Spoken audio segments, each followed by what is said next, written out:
బంగారు కొండ సడి చేయకుండా ఎదలోని వెన్న దోచేనే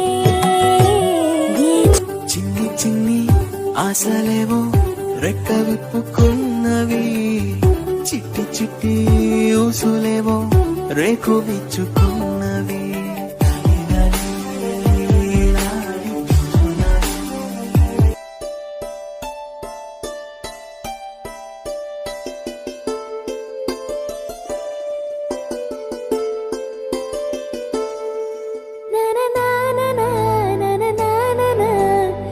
లాలిజో లాలిజో నీ తండ్రి లాలేది, భూమిలా ఒక వింతగా నీ గొంతే వింటుంది. కలలే నిజమవుతాయి చూడు